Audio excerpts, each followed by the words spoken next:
Hello বন্ধুরা, সবাই কেমন আছেন? সোশ্যাল মিডিয়ায় ২-৩ দিন পর পর দেখা যাচ্ছে যে আপনাদের কল রেকর্ড ফাঁস হয়ে যাচ্ছে। এই কল রেকর্ড কি আপনাদের সিম কোম্পানিগুলো করছে? উম, এটা আপনাদের গুগলের কয়েকটা সেটিংস অন থাকার কারণে এই কল রেকর্ডগুলো আপনাদের ফাঁস হয়ে যাচ্ছে। আপনার কল রেকর্ড ফাঁস হওয়ার আগেই গুগলের এই সেটিংসগুলো ঠিক করে নিন, তাহলে আর আপনার কল রেকর্ড ফাঁস হবে না। চলুন তাহলে ভিডিওটা শুরু করি।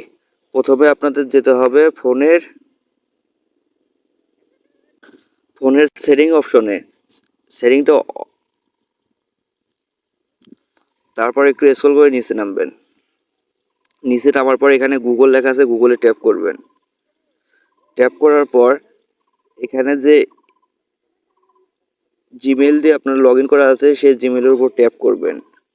ট্যাপ করার পর ম্যানেজ ইওর গুগল অ্যাকাউন্ট এইটাতে ট্যাপ করবেন। ট্যাপ করার পর এখানে ডাটা অ্যান্ড প্রাইভেসিতে ট্যাপ করবেন। ট্যাপ করার পর একটু স্ক্রল করে নিচে নামবেন। নিচে নামার পর এখানে লিখবেন যে ওয়েব অ্যান্ড অ্যাপ অ্যাক্টিভিটি, এটা অন আছে, জাস্ট এইটার উপর ট্যাপ করবেন।